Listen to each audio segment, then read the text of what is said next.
Dis-moi, est-ce que tu as déjà eu ce camarade de classe qui ne faisait que taper de fortes notes en classe et tu t'es dit, ah, ce petit, c'est sûrement un génie. Laisse-moi te dire que toi aussi tu peux devenir cette personne. Qu'est-ce qui me fait dire ça? Parce que au primaire et au début du collège, je n'étais juste qu'un élève moins. Je n'avais pas des zéros, mais je n'étais pas non plus très intelligent. Et pour te donner un peu de contexte, j'ai fait un lycée public, pas n'importe quel lycée, mais le lycée le plus peuplé du Togo, et je n'avais pas non plus de professeur privé pour me sauver. Mais malgré ça, j'ai décroché mention très bien à tous mes examens, BPC, Bac 1, Bac 2, et grâce à ça, j'ai pu obtenir une bourse d'études pour étudier en Turquie, en génie électrique et en électronique, dans une des meilleures universités ici. Oh, et le semestre passé, j'ai aussi obtenu une moyenne de 3,6 sur 4, qui est équivalent à 18 sur 20, tout en travaillant en temps partiel en tant que développeur web et en faisant un stage en cours d'année en machine learning. Ok, je sais que je me vante un peu là, mais tout ça pour te dire que je ne suis pas un génie,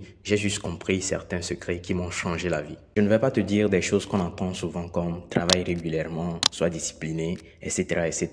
Ça, tes profs te le disent déjà. Beaucoup pensent que pour avoir de très bonnes notes en classe, il faut avoir un cerveau de Sheldon Cooper ou bien avoir un QI de 150. Je vais être franc avec toi.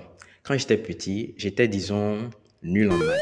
Et je croyais que c'était parce que je n'avais pas un cerveau fait pour les maths. Ce n'est qu'au lycée que j'ai finalement compris que la source de mon problème, c'était la façon dont j'approchais les maths. En fait, ce que je faisais, c'est que je ne voulais que savoir comment résoudre tel ou tel exercice, quelle est la méthode à utiliser, sans vraiment comprendre le pourquoi cette méthode fonctionne. Et c'était ça toute la différence. C'est ce qui m'amène à aborder le premier point, comprendre le pourquoi du comment. Si tu as remarqué, il y a souvent cette question sur l'épreuve, surtout en maths et en physique, où on demande que tu aies une intuition ou bien que tu sois un peu créatif. C'est là que tu réalises que les formules en tête ne suffisent plus vraiment. Bien sûr, tu peux toujours t'en sortir avec une bonne note, mais ceux qui ont des 18 et des 20 en classe ont compris l'importance de développer une intuition à résoudre des problèmes, même des problèmes jamais rencontrés. Alors tu vas me dire, comment alors développer cette intuition ? Une des façons de le faire, c'est d'apprendre à comprendre les formules et les théorèmes.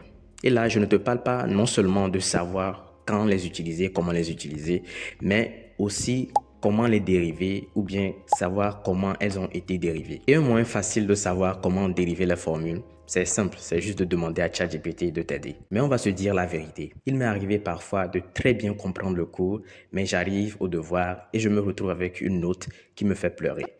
La raison, elle est simple. C'est parce que je manquais de pratique. C'est ce qui me fait aborder le second point.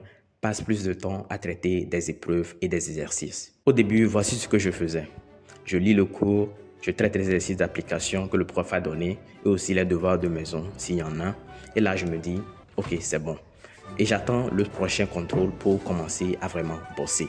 Et voici l'erreur que la plupart d'entre nous faisons.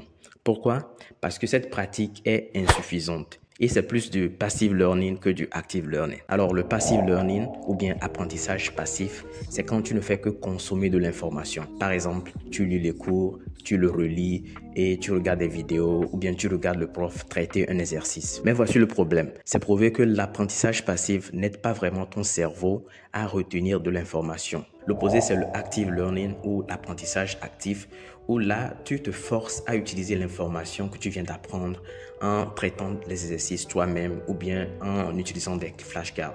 Alors, pourquoi ça marche? Parce que c'est scientifiquement prouvé que plus tu utilises de l'information, plus elle est gravée dans ton cerveau. Voici comment tu peux l'appliquer concrètement.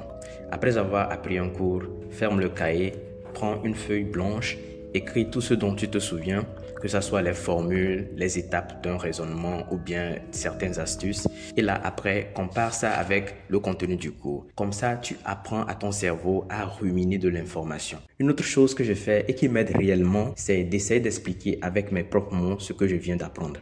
Donc, ça peut être à un ami ou bien à moi-même. Et ça s'appelle la technique de Feynman et ça t'aide à savoir si tu as réellement compris un concept ou pas. Un autre avantage à traiter beaucoup d'exercices, c'est que tu commences à reconnaître certains schémas. Et ces schémas t'aident beaucoup lors d'un examen à reconnaître le type d'exercice et aussi la méthode à utiliser. Et j'oubliais, j'ai une communauté WhatsApp qui regroupe les apprenants de différents pays. On est plus de 1000 et on s'entraide pour réussir. Donc si ça te tente, le lien est dans la description, c'est gratuit, t'inquiète. Passons maintenant à l'astuce numéro 3 et ceci a vraiment boosté ma productivité. Je parle du deep work. Alors, j'ai un ami du Bangladesh, on était dans la même chambre et il ne faisait que passer son temps à jouer des jeux vidéo et n'étudiait qu'à l'approche de l'examen. Mais ce qui est surprenant, c'est qu'on avait des notes similaires, quand bien même que moi, j'étudiais 2 fois plus que lui. Et ce qui m'énerve, c'est que je sais que si moi je vais faire la même chose que lui, je vais échouer lamentablement. Alors, je l'ai approché récemment et je lui ai demandé, c'est quoi ton secret au fait?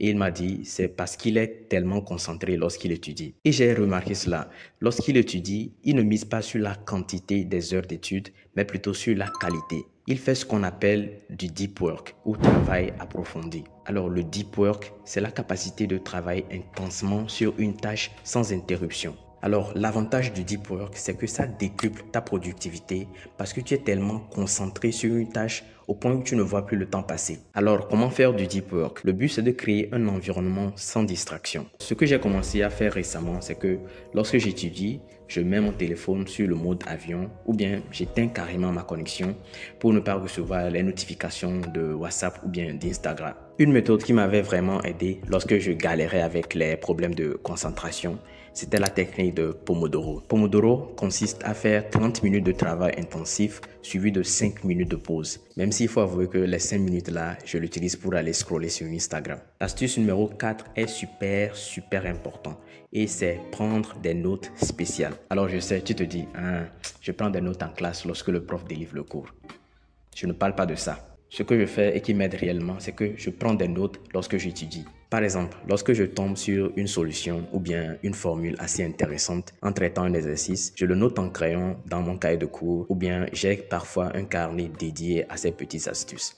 Et ces notes sont tellement utiles en période de révision lorsque tu n'as pas le temps de tout revoir en détail. Mais les bonnes notes en classe, ce n'est pas tout ce qui compte. Tu dois aussi développer des compétences professionnelles. C'est pourquoi je te recommande de suivre la vidéo qui va suivre, qui te montre comment obtenir des formations et des certifications gratuitement sur Coursera.